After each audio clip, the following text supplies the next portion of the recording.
In the early 1930s, aviator Charles Lindbergh was one of the most famous men in the world. So when Lindbergh's infant son was kidnapped, despite the media attention, the police investigation quickly stalled. For over 2 years, the identity of the Lindbergh baby kidnapper was one of. After 9 decades of mystery, suspicion, and unanswered questions, new evidence in 2025 may finally be cracking open the Lindbergh kidnapping case. And if it's real, the truth could be more shocking than anything we've been told. Was the wrong man executed? Who really took baby Charles that night? A sealed confession, hidden for generations, has now come to light, and it's turning history upside down. Investigators are now re-examining the case with fresh eyes. Is it genuine or part of an elaborate hoax? What clues have been hiding in plain sight all these years? And if this new lead holds up, who's been keeping the real story hidden? The revelations could change everything. A single night in 1932 changed everything. A baby stolen, a nation paralyzed, and a family shattered. The Lindbergh kidnapping was a crime, one of the most heartbreaking to ever exist. It was a manhunt, a race to catch the culprit who brought so much sorrow to a family and to the world. And it is a mystery that has outlived generations. But what if the truth has been hiding in plain sight for nearly a century? Could 2025 finally bring the answers that eluded everyone for 90 years? Hidden agendas, shocking twists. This case refuses to rest. Stay with us, because you won't believe what we've uncovered. What happened in 1932? Imagine flying across the Atlantic Ocean, all alone, with no radio and barely any sleep. That's what Charles Lindbergh did in 1927. His plane, the Spirit of St. Louis, was tiny and custom-built. He had to use a small periscope just to see where he was going. For over 33 exhausting hours, he battled freezing winds and stayed awake as the endless ocean stretched beneath him. He risked his life for a $25,000 prize and for the chance to make history. When he landed, he became a hero overnight.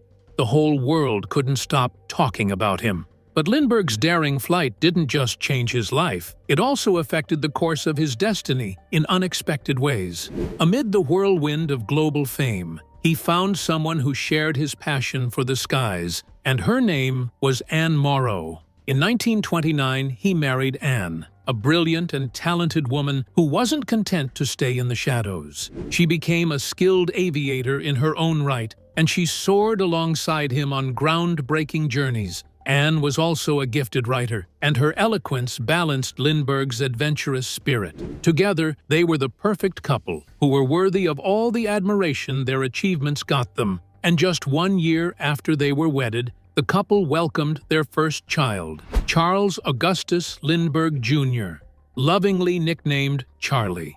With his bright eyes and cheerful demeanor, Charlie was the light of their lives, and they cherished every moment with him.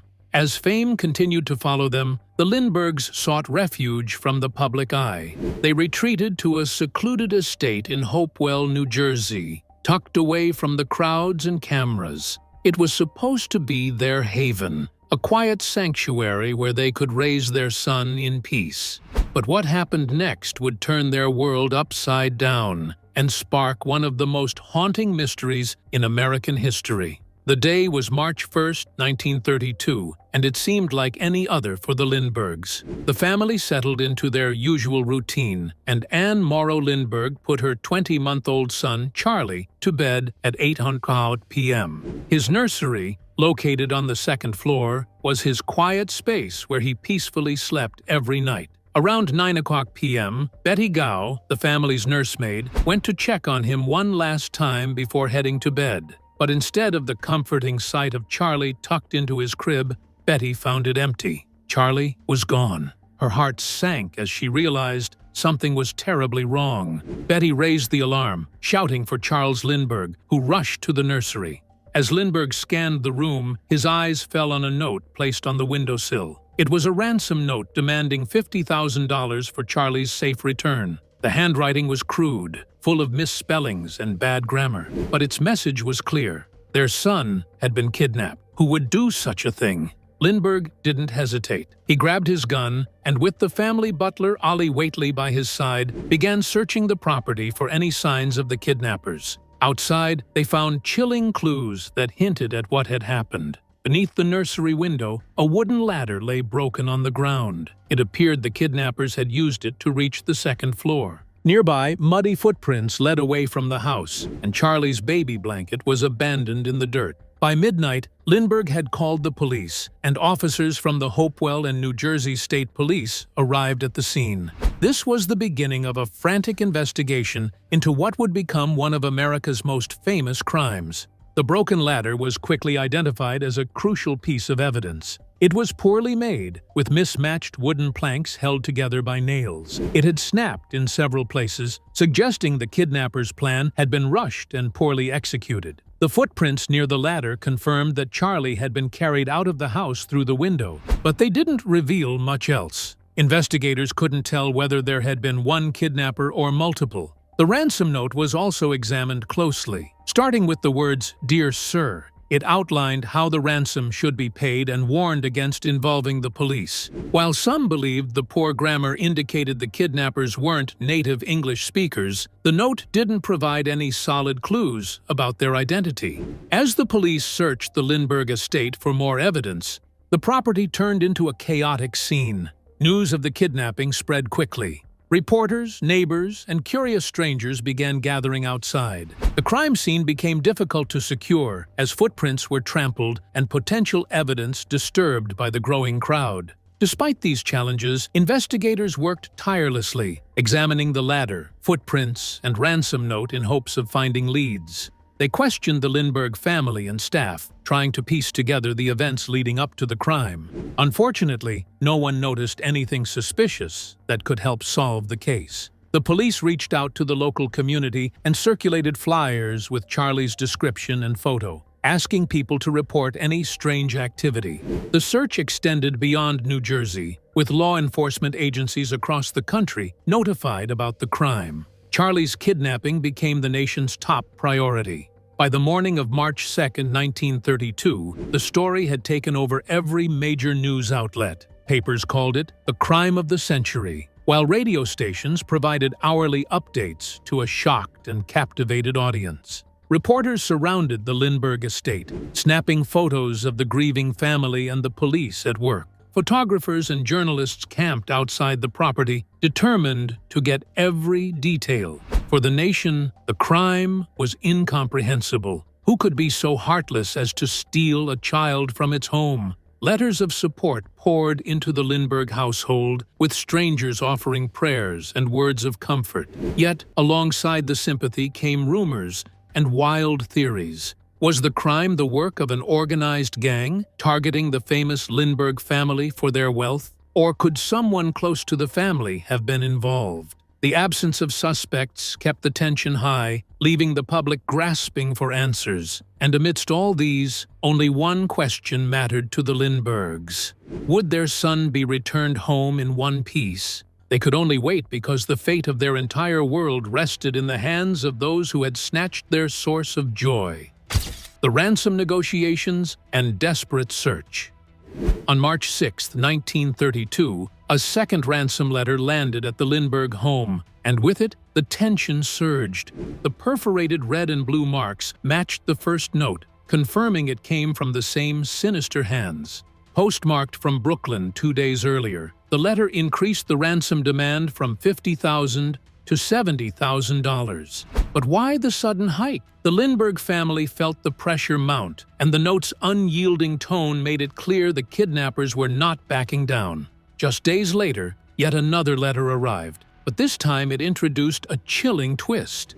This time, the letter was addressed to the Lindbergh's lawyer, Henry Breckenridge, and it named a new key figure, John F. Condon, a retired school teacher from the Bronx. Who was he, and why had the kidnappers chosen him? The letter outlined strict instructions for Condon to serve as the middleman, communicating directly between the Lindbergh family and the mysterious captors. It even demanded the family confirm receipt of the note through a public announcement in the newspaper. The kidnappers' plan grew more elaborate. with details on how the ransom money should be packed and repeated warnings not to involve the police. With each new note, the Lindberghs' desperation deepened. The letters kept coming, but there was no proof Charlie was alive or safe. What were these criminals playing at? During this tense time, John F. Condon, a man with local credibility as a teacher, stepped forward to help. Offering to negotiate with the kidnappers, he even pledged $1,000 of his own money if the baby could be returned. Shortly afterward, Condon received a letter formally authorizing him to act as their intermediary. With no better options, the Lindbergh family accepted his help, hanging their hopes on this stranger. Following the kidnappers' instructions, Condon placed a classified ad in the New York American newspaper. "Money is ready. Jafsi." The cryptic message signaled the kidnappers that negotiations could move forward. A meeting was quickly arranged late one night at Woodlawn Cemetery in the Bronx. In the dark, eerie silence of the graveyard, Condon met a man who identified himself as John.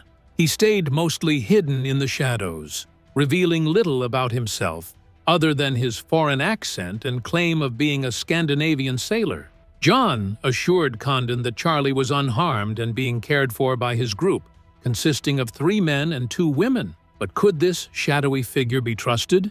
Condon voiced his doubts and requested John to offer some proof. The agreement was that Charlie's sleeping suit would soon be sent to the family.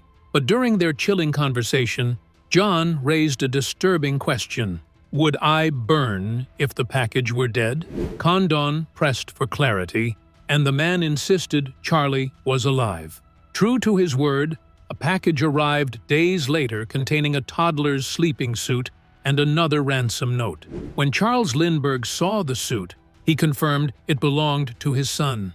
Relief flooded in, but so did dread. The kidnappers had Charlie, but was he safe? Condon placed another ad in the home news, this time reading, "Money is ready. No cops. No Secret Service. I come alone."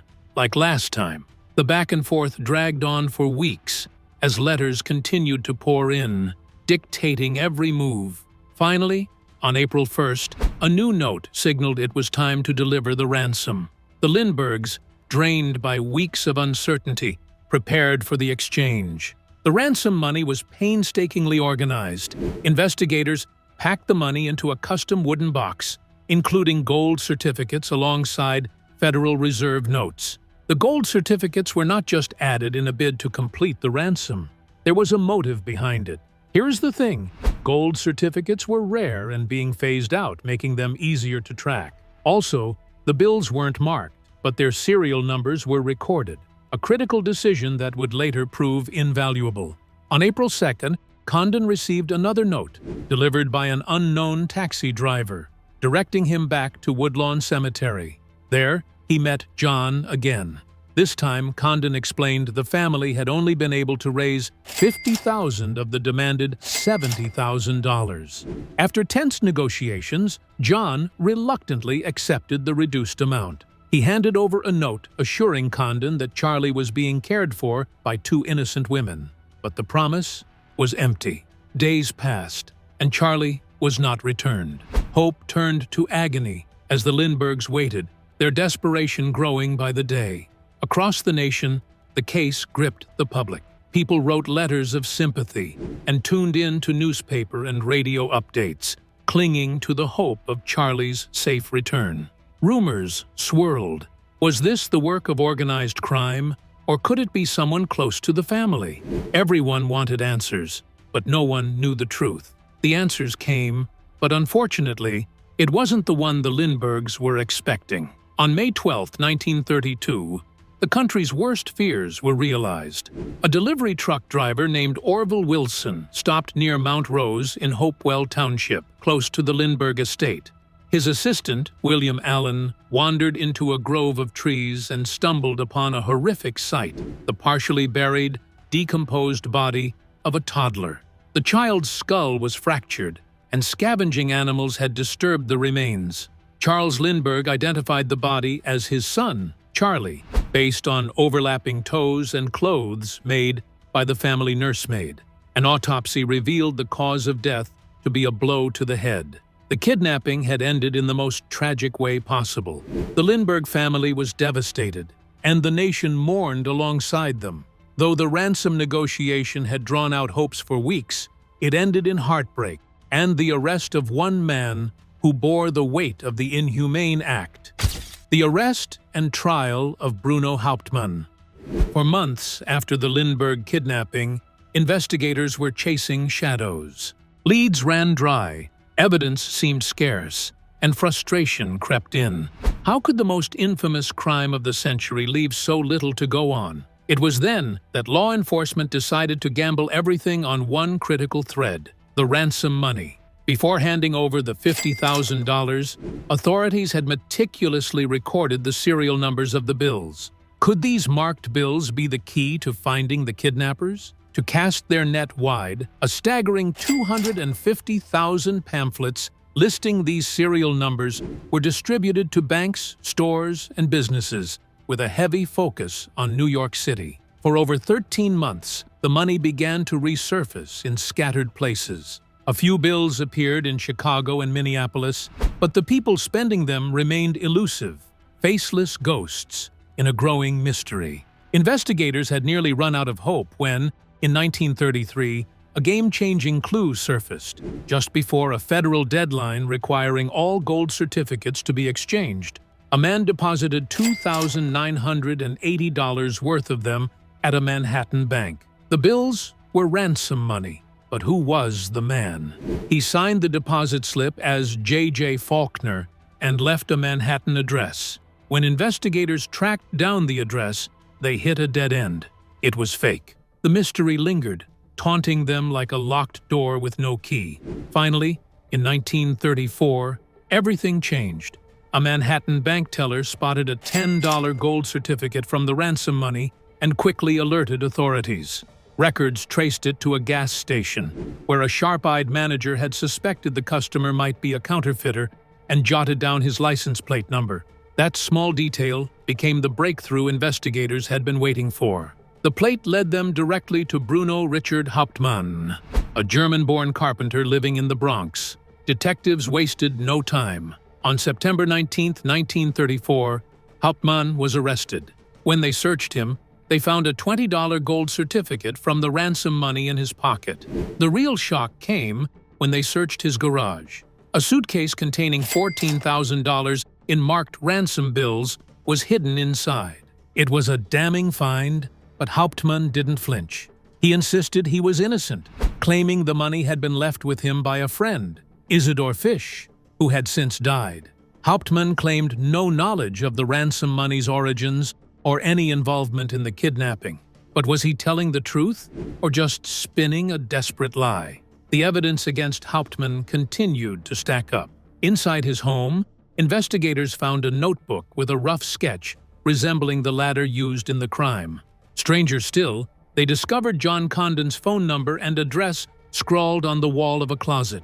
Hauptmann offered little explanation, but the most chilling discovery came from his attic. A plank of wood found there was an exact match, down to grain patterns and nail holes, to a piece of the ladder used in Charlie's abduction.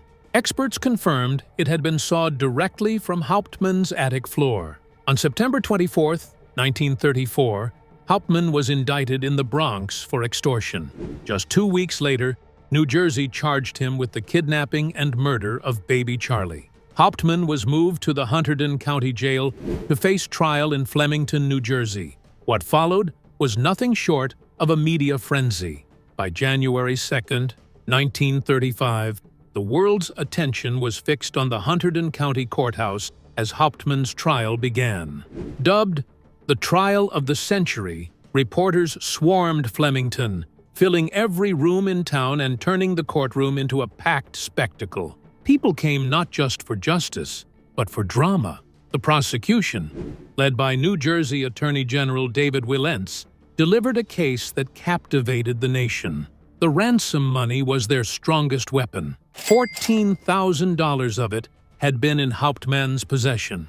8 handwriting experts testified that Hauptmann's writing matched the ransom notes, pointing out identical quirks in the letters and misspellings. Arthur Kohler, an expert in wood analysis, sealed the courtroom's attention when he matched the ladder's wood to Hauptmann's attic. With photographs and precise measurements, he demonstrated a connection that seemed undeniable.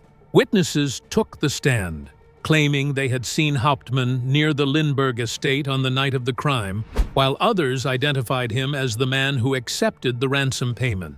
Hauptmann's finances were also scrutinized. Even though he had no steady job, he had purchased an expensive $400 radio and funded his wife's trip to Germany. So where did the money come from? But Hauptmann's defense team, led by Edward J. Riley, fought back. They argued the evidence was circumstantial, raising doubts about the reliability of handwriting analysis and the wood's supposed link to the ladder. Hauptmann himself took the stand, doubling down on his claim that the money was left with him by Isidor Fisch. He denied ever being near the Lindbergh estate and insisted he had no role in the kidnapping. The trial stretched on for over 5 weeks, and the tension reached a boiling point. Public opinion turned sharply against Hauptmann as the jury deliberated for 11 hours before finding him guilty of first-degree murder. On February 13, 1935, Hauptmann was sentenced to death. Even then, Hauptmann refused to admit guilt.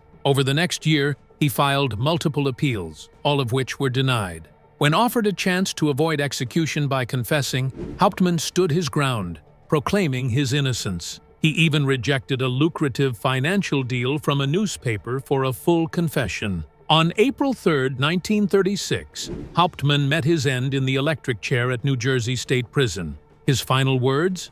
A defiant claim of innocence. For the rest of her life, Hauptmann's wife, Anna, fought to clear his name. She filed numerous lawsuits against the state of New Jersey, but none succeeded. The case remains one of America's most controversial, sparking endless debate about whether Hauptmann was truly guilty or an innocent man caught in a perfect storm of circumstantial evidence and public outrage. The lingering doubts and conspiracy theories. From the moment the Lindbergh kidnapping made headlines, sharp criticism surrounded the investigation. Was justice being served, or was the case slipping through the cracks? Doubts plagued the police and the methods they employed, and the cracks in their approach soon grew into yawning chasms that have left lingering questions to this day. One of the most glaring issues was the chaotic handling of the crime scene itself. The Lindbergh estate, far from being the secure fortress one might expect in such a high-profile case, became an uncontrolled spectacle. Within hours of the crime being reported, reporters, neighbors, and curious onlookers flooded the grounds, trampling evidence and muddying the investigation. What secrets might the footprints outside the nursery have held? Could they have led investigators straight to the kidnappers? We'll never know, because those clues were effectively erased in the commotion. It wasn't just the overrun crime scene that drew criticism. The ladder and ransom notes, critical pieces of evidence,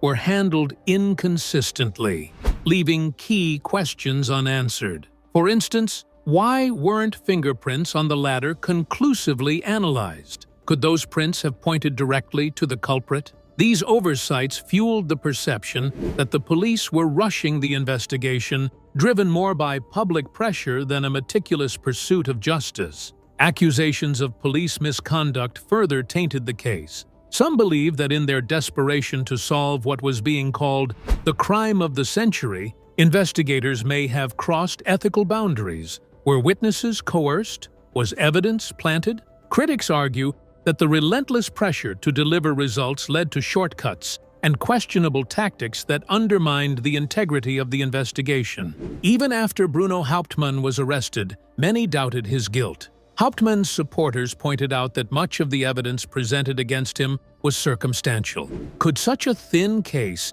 truly justify the death penalty? Handwriting analysis, a cornerstone of the prosecution's argument, has long been debated. While experts testified that Hauptmann's writing matched the ransom notes, other analysts later suggested that the similarities were far from definitive. In the 1930s, handwriting analysis relied heavily on subjective judgment, making it vulnerable to error and bias. The discovery of $14,000 of ransom money hidden in Hauptmann's garage undeniably swayed public opinion, but Hauptmann maintained his innocence. He claimed the money had been left with him by Isidor Fisch, a petty criminal and gambler who had died before Hauptmann's arrest. Could Fisch have been the mastermind behind the crime, as Hauptmann suggested? Without Fisch alive to verify the story, we can't very well ascertain that truth. Another controversial piece of evidence was the wood from Hauptmann's attic, which investigators claimed matched the ladder used in the kidnapping.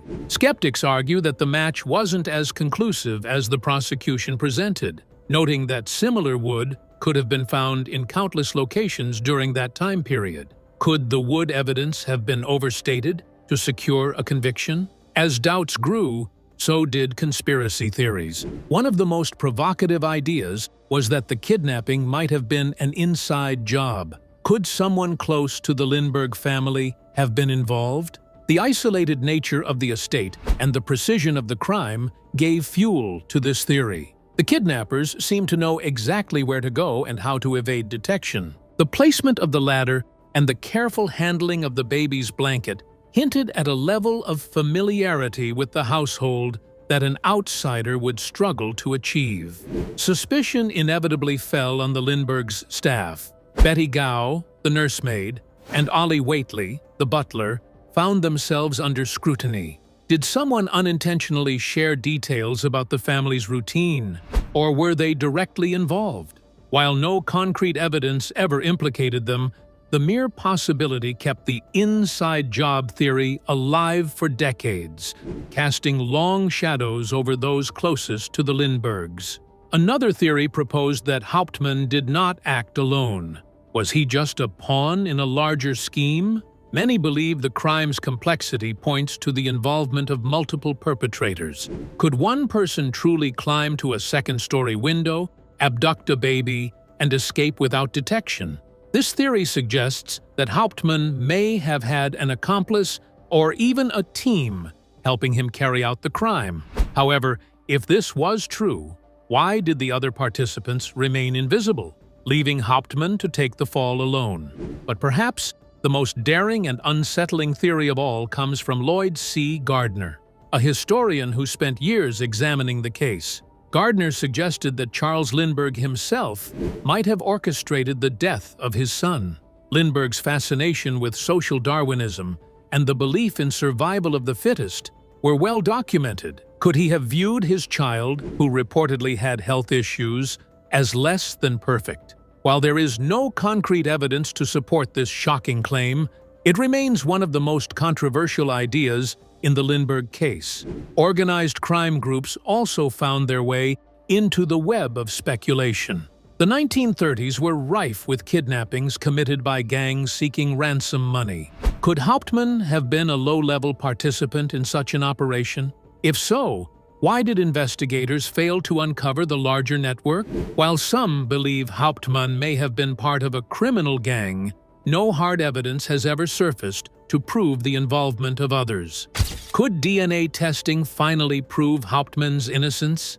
Nearly 90 years after Bruno Hauptmann was executed for the kidnapping and murder of Charles Lindbergh Jr., the case remains one of the most debated in American history. Was Hauptmann really guilty, or did he take the fall for a crime he didn't commit? Advances in forensic science, particularly DNA testing, have reignited interest in the case, with researchers and advocates pushing to re-examine the evidence. Could modern technology finally provide the answers that have eluded investigators for nearly a century? A group of forensic pathologists, DNA analysts, and documentary filmmakers has been at the forefront of this renewed effort. They argue that minimally invasive DNA testing on preserved evidence, such as the ransom notes, the latter used in the kidnapping, or other items from the crime scene, could yield groundbreaking insights. By comparing any DNA found on these items to Hauptmann's genetic profile, researchers hope to confirm or disprove his involvement in the crime. The potential for such testing to uncover new evidence has led to both excitement and controversy. However, the path to conducting these tests has been anything but straightforward. The state of New Jersey, which oversees the Lindbergh Evidence Archive, has consistently resisted requests for DNA testing. Officials cite concerns about preserving the integrity of historical artifacts, arguing that even minimally invasive testing could damage these items. In a recent legal battle, a researcher working with a documentary filmmaker filed a lawsuit seeking access to the evidence. The lawsuit was dismissed, with the court ruling that public records laws do not grant individuals the right to alter or test historical items. The judge emphasized that the state's responsibility is to protect these artifacts for future generations, not to subject them to potentially destructive analysis. This decision has frustrated advocates of DNA testing, who argue that the potential benefits far outweigh the risks. They point out that modern forensic techniques are highly precise and can often be conducted without causing significant damage to the evidence. They also contend that resolving lingering doubts about Hauptmann's guilt is a matter of historical and moral importance. If Hauptmann was innocent, proving it could rewrite the narrative of one of America's most infamous crimes and bring closure to his descendants. But regardless of these setbacks, the push for DNA testing continues. Advocates argue that modern science could finally resolve lingering doubts about Hauptmann's guilt and bring closure to one of the most debated cases in American history. Whether these efforts will succeed remains uncertain, but the quest for truth endures. So what are your thoughts on the case? Do you think Hauptmann was rightfully convicted, or was he just a scapegoat? Leave your answers in the comments below. Don't forget to like the video and subscribe to the channel. Thank you for watching, and if you enjoy this video, please click on the next one on your screen.